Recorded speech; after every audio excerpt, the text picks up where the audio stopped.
ويقولون متى هذا الفتح إن كنتم صادقين.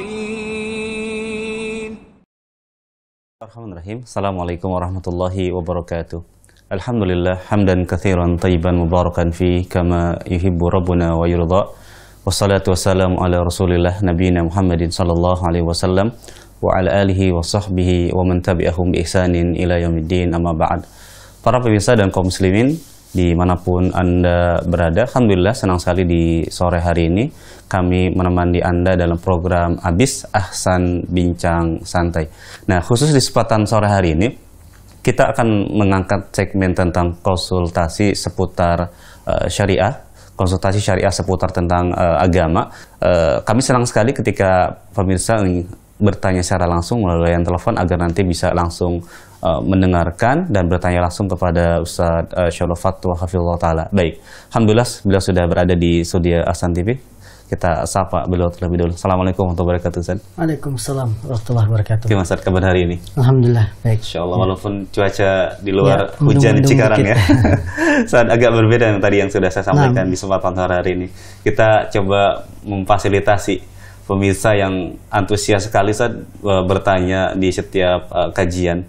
Cuma memang ada beberapa pemirsa yang bertanya di luar materi, seperti misalkan kalau Ustaz di hari Sabtu membahas tentang khusus fikih hukum wanita ya. Tidak sedikit banyak yang bertanya di luar pembahasan, sehingga itu banyak kita apa istilahnya ya, kita nantikan dulu lah seperti itu. Nah, sebelum kita berikan kesempatan bagi pemirsa untuk bergabung di sore hari ini, kita akan tanya dulu Ustaz terkait dengan beberapa pentingnya sisat bagi seorang muslim untuk mengetahui tentang perkara-perkara agamanya. Insyaallah. Kami persilakan dulu untuk memulai di kesempatan sore hari ini. Silakan Ustaz.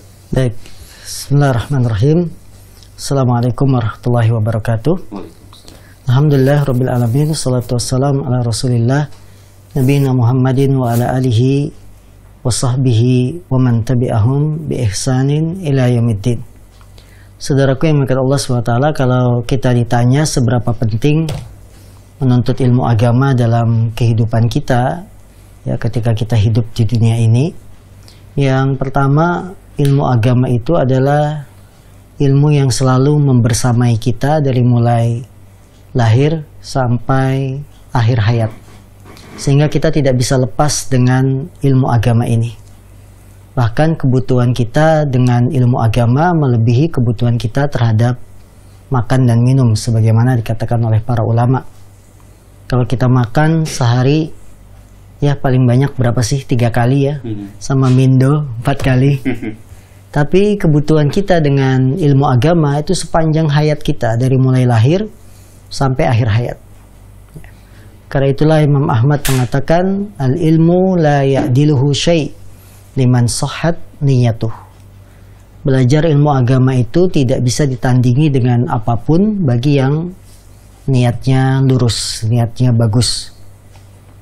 Maka saudaraku yang dimuliakan Allah, zaman kita yang sekarang ini banyak ujiannya, banyak cobaannya, fitnah, syubhat sangat banyak. Menuntut ilmu agama menjadi sebuah kewajiban. Bahkan sangat wajib lagi di zaman-zaman kita sekarang. Banyaknya dai-dai yang menyeru ke pintu neraka jahanam, banyaknya pemikiran-pemikiran yang menyimpang. Ini menjadikan kita untuk terus semangat belajar ilmu agama dalam rangka membentengi diri kita dari kesesatan dan penyimpangan.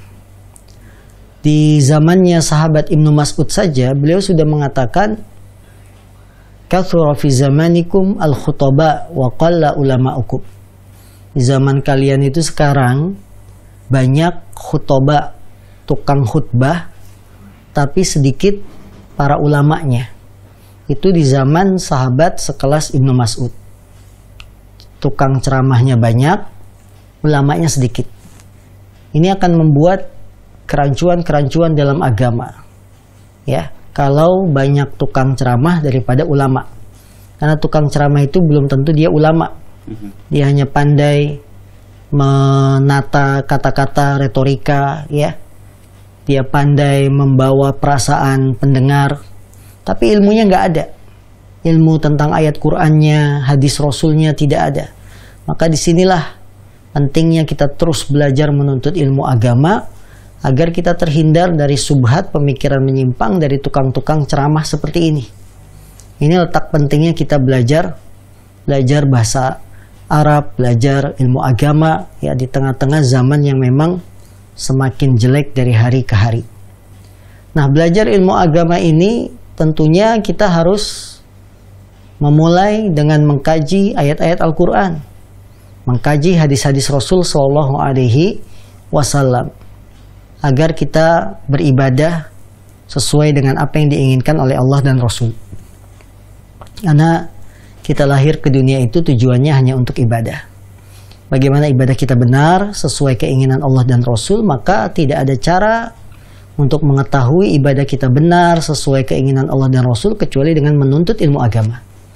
Ya, inilah letak pentingnya kita belajar ilmu agama sebagai pedoman kita untuk bisa mewujudkan tujuan besar, wa ma khalaqtul jinna wal insa illa liya'budun.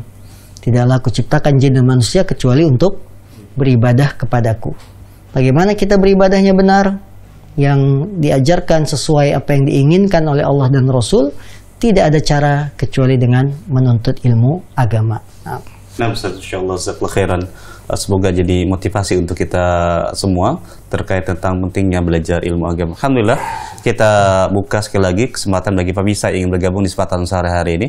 Kita terima dulu telepon yang masuk di sore hari ini. Telepon pertama kami persilahkan. Halo? Iya. Halo? Iya. Iya. Assalamualaikum, Ustaz. Assalamualaikum warahmatullahi wabarakatuh. Dengan siapa di mana? Mas Fatoni dari Jember. Mas Fatoni dari Jember. Ya, silakan. Saya ingin bertanya tentang larangan memotong jenggot, Ustaz. Memotong jenggot kata para ulama itu menyelisihi sunnah Rasul, Ustaz. Saya ingin bertanya, apa yang dimaksud dengan menyelisihi sunnah? Baik. Cukup, Mas Fatoni? Iya. Baik. Syukran, jazakallahu khairan, Mas Fatoni di Jember. Ini juga salah satu pemirsa Hasan TV yang sering menelpon juga seperti itu. Beliau bertanya terkait dengan hukum memotong jenggot dan apa maksud dari menyelisihi sunnah tersebut. Silakan. Baik, saudariku yang dimuliakan Allah SWT, kita diperintahkan untuk memelihara sunnah-sunnah fitrah. Di antara sunnah-sunnah fitrah itu adalah qasyus syawarib wa'ful liha. Cukurlah kumis dan peliharalah jenggot. Dalam hadis ini kita diperintahkan untuk mencukur kumis, tapi jenggot diperintahkan untuk dipelihara. Maka ketika seorang mencukur jenggotnya, berarti dia menyelisih sunnah fitrah. Apa maksud sunnah fitrah? Menyelisih sunnah fitrah. Sunnah fitrah itu jangan dipahami kalau seperti hukum ibadah sholat sunnah atau puasa sunnah, tidak. Sunnah fitrah itu maksudnya perangai-perangai, perbuatan-perbuatan yang jika kita lakukan maka kita akan menjadi sesuai fitrah yang Allah ciptakan. Ya, akan tampil bagus, baik. Itu yang disebut sunnah fitrah. Nah, ketika orang cukur jenggotnya maka akan menampakkan keburukannya karena tidak sesuai sunnah fitrah. Sunnah fitrah itu laki-laki pelihara jenggot. Bahkan jenggot ini merupakan kekhususan laki-laki yang tidak dijumpai pada wanita. Dengan demikian, orang yang melihara jenggot itulah laki-laki yang sejati. Tapi yang cukur jenggot ini menyerupai kaum wanita dan kita dilarang menyerupai kaum wanita. Kalau ada yang bertanya, bukankah di dalam hadis itu hanya perintah memelihara? Kan tidak ada larangannya cukur jenggot. Ya. Tidak ada larangannya cukur jenggot. Mana hadisnya yang melarang mencukur jenggot?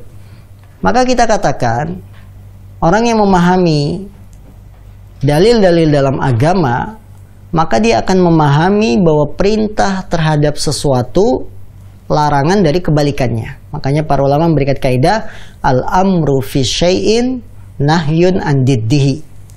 Perintah dalam sesuatu itu berarti menunjukkan larangan dari kebalikannya. Kalau Allah memerintahkan, Rasulullah merintahkan peliharalah jenggot. Larangan kebalikannya apa? Larangan memotong jenggot. Memang tidak ada hadis yang menunjukkan janganlah kamu cukur jenggotmu, tidak ada. Yang ada apa? Peliharalah jenggot, selisihilah orang-orang Yahudi. Perintah terhadap sesuatu itu menunjukkan larangan dari kebalikannya.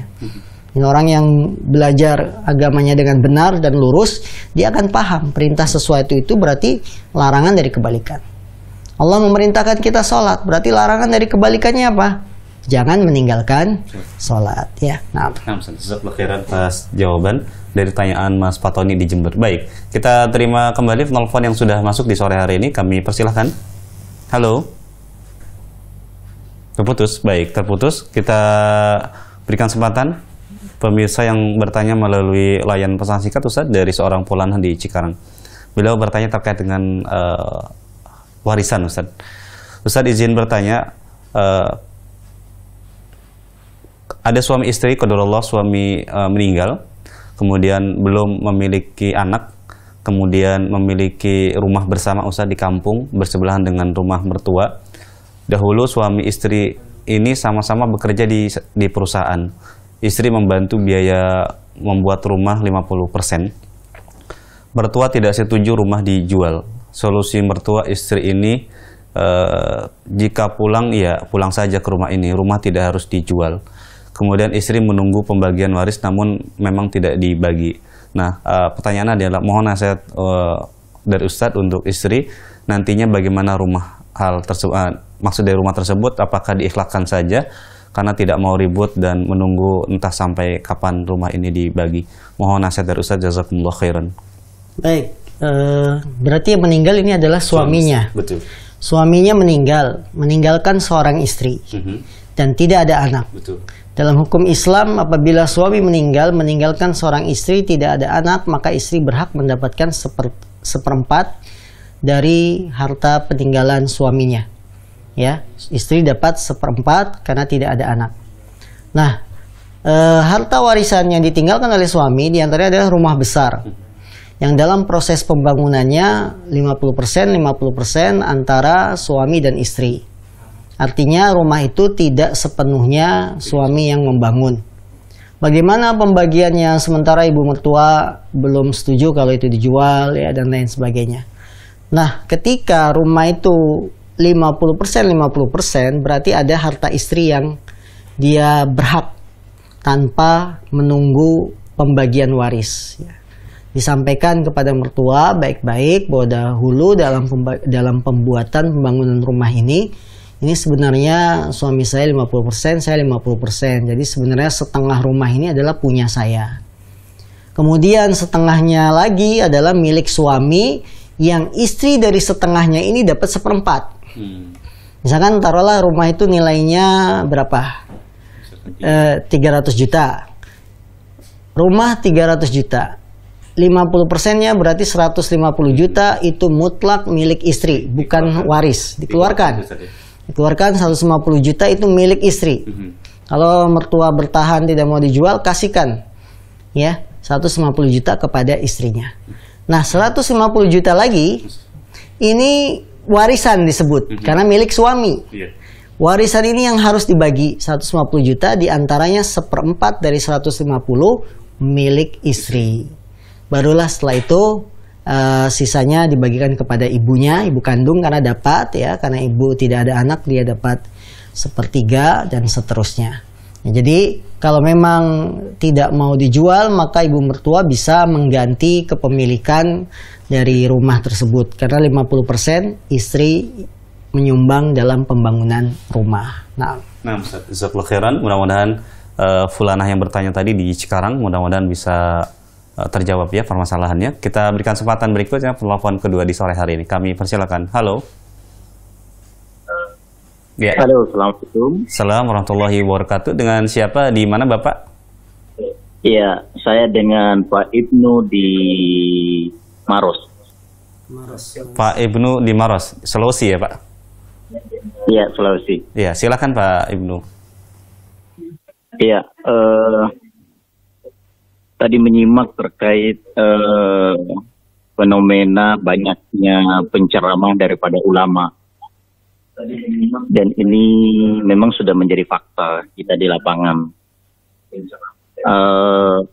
Kira-kira solusinya apa dalam kondisi seperti ini? Karena memang fasilitas untuk bagaimana program untuk melahirkan ulama itu lebih jarang di masyarakat ketimbang penceramah. Maksud saya adalah apa menjadi tolak ukurnya untuk melahirkan atau mengatakan bahwa ini ulama atau penceramah begitu. Iya.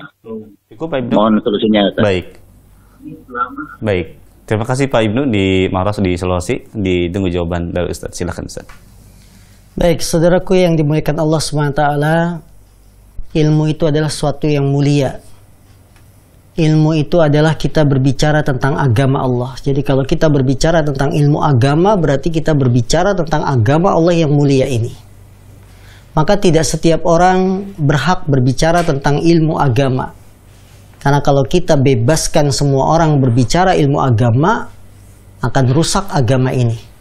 Jadi sadarilah ketika kita berbicara tentang hukum agama, tentang ilmu agama, berarti sama saja kita berbicara tentang syariat Islam. Karena itulah Imam Ibnul Qayyim dalam kitabnya I'lamul Muwaqqi'in, beliau memberikan patokan batasan-batasan dalam berfatwa, ya. Karena fatwa itu sama saja kita berfatwa tentang masalah agama, sama saja kita mewakili Allah dan Rasul. Kita ditanya hukum agama, kemudian kita berfatwa, fatwanya A, B, C, D. Itu sama saja kita mewakili Allah dan Rasul. Itu sangat berat. Tanggung jawab besar ketika kita menyampaikan hukum agama, ternyata fatwa kita salah. Ya. Maka dalam hal ini perlu kita bedakan antara menyampaikan ilmu agama dengan orang yang dijadikan rujukan ilmu agama, dijadikan rujukan hukum agama. Orang yang menyampaikan hukum agama, syaratnya dia pastikan apa yang dia sampaikan itu benar, tidak salah, tidak sesat.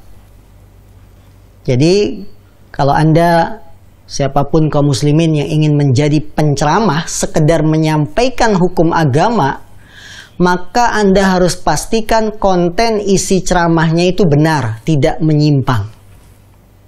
Ini penceramah, karena dia sekedar menyampaikan hukum agama. Namun apabila kita ingin menjadi rujukan sumber dalam hukum agama, maka Anda harus punya ilmu yang mumpuni. Ilmunya harus kuat.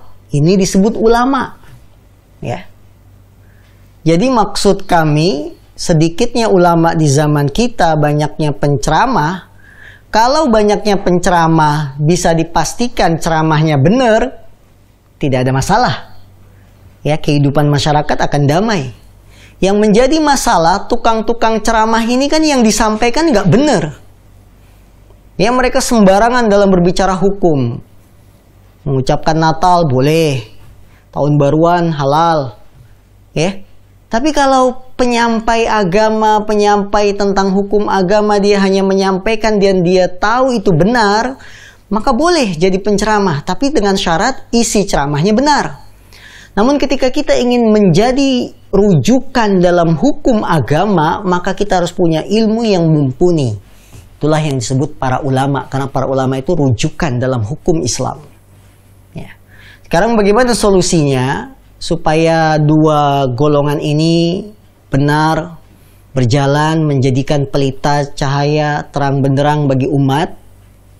Ulama harus kita cetak, ya, dengan kaderisasi yang terus-menerus, baik dari pesantren sampai tingkat atas. Ya.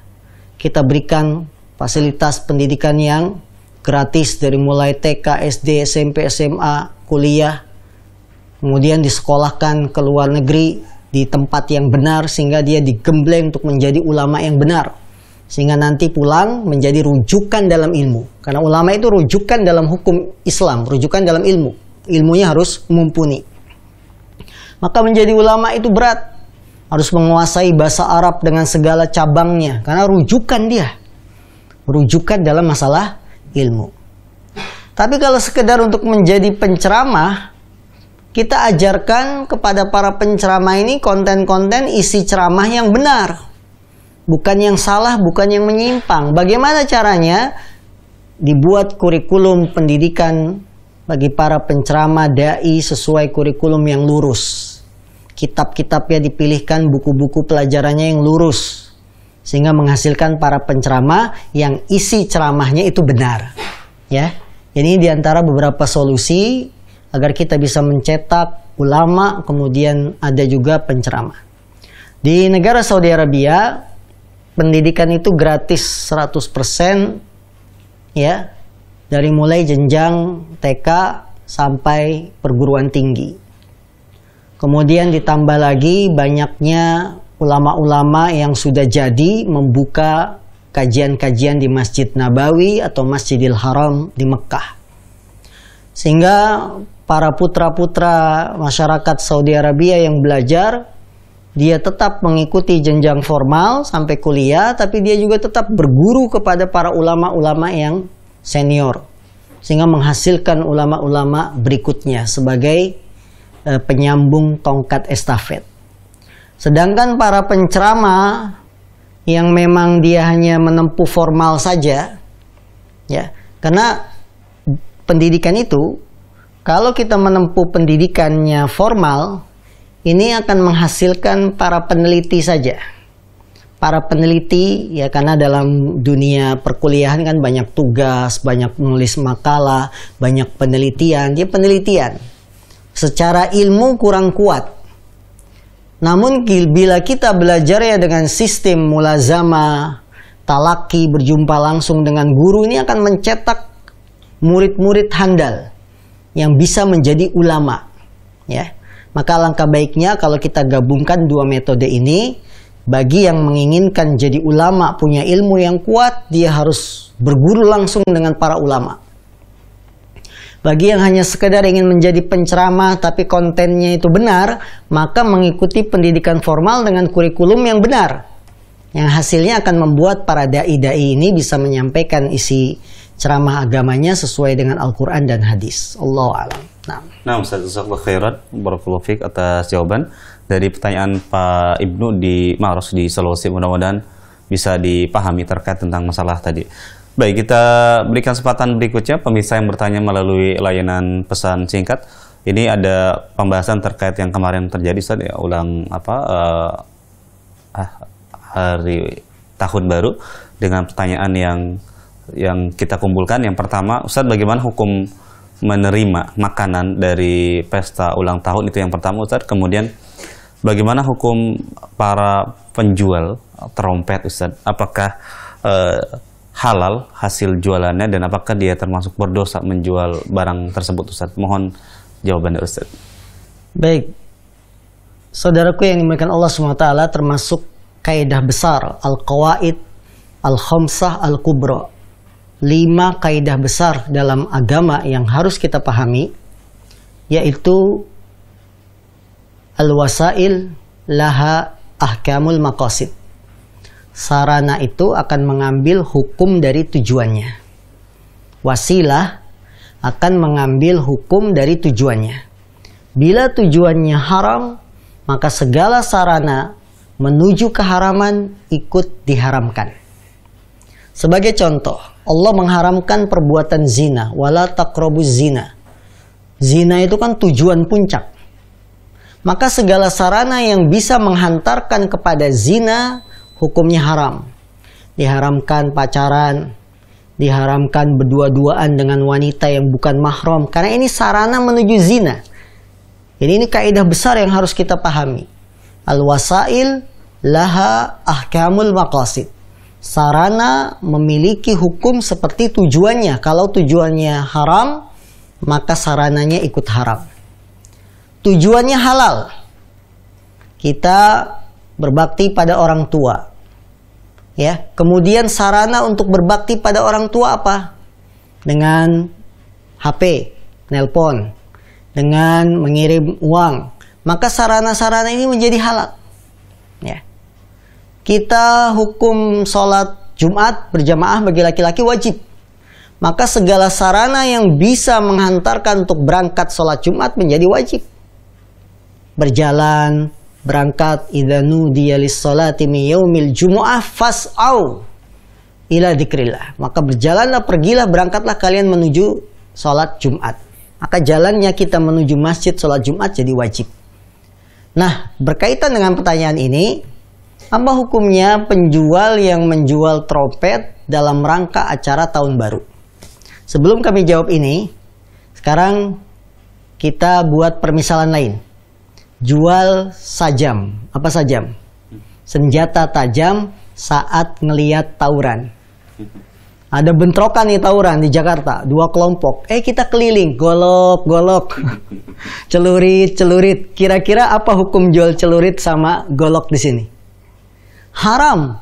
Kenapa haram? Karena membantu orang saling bacok-bacokan. Walaupun pada hukum asalnya menjual golok celurit kalau bukan sedang ada berantem, keliling perumahan, nawarin buat kerja bakti, boleh nggak? Boleh. Tapi ketika ada fitnah, ada tawuran, dia keliling nawarin samurai. Ya kebetulan. Malah sengaja ini mah. Wah, mancing ini tukangnya. Nah, begitupun menjual trompet dalam rangka tahun baru. Tahun barunya haram, maka segala sarana menuju memeriahkan tahun baru, baik jualan trompetnya, jualan kembang apinya, jualan petasannya, sampai jagung. Kalau dalam rangka tahun baru jadi ikut haram. Coba kalau bukan dalam tahun baru, di malam-malam biasa kita jualan jagung, boleh nggak? Boleh, halal. Tapi kenapa malam tahun baru jadi nggak boleh? Karena ini ada sisi tolong menolong dalam dosa, sarana untuk bisa memeriahkan. Ya. Cobalah kita nggak usah jauh-jauh, satu Cikarang kompak gak ada yang jualan jagung malam tahun baru, sepi yang merayakan tahun baru. Nah ini, jadi harus kita ingat satu kaidah besar dalam agama, al-wasail laha ahkamul maqasid. Sarana itu mengambil hukum dari tujuannya. Kalau tujuannya halal, maka sarananya halal. Jika tujuannya haram, maka sarananya pun ikut haram. Naam, Allah a'lam. Nah, Ustaz, khairan. Tadi bagaimana untuk menerima makanan-makanan dari perayaan tersebut, Ustaz? Baik, bagaimana sekarang hukumnya dengan perayaan orang kafir, kemudian kita diberikan makanannya? Ya. Bila perayaan ini benar-benar perayaan orang kafir, yang memang itu adalah ibadah orang kafir, maka kita tidak boleh menerima makanan dari perayaan orang kafir yang sifatnya ibadah. Karena ini termasuk persetujuan dengan perayaan mereka. Dan ini yang difatwakan oleh lembaga fatwa Saudi Arabia di Saudi. Nah, Ustaz khairan atas jawabannya, mudah-mudahan bisa dipahami oleh penanya tadi. Ini saja mungkin yang bisa kami sampaikan. Mohon maaf jika ada kekurangan. Kita tutup dengan doa kafaratul majlis. Subhanakallahumma wa bihamdika asyhadu an la ilaha illa anta astaghfiruka wa atubu ilaik. Assalamualaikum warahmatullahi wabarakatuh. ويقولون متى هذا الفتح إن كنتم صادقين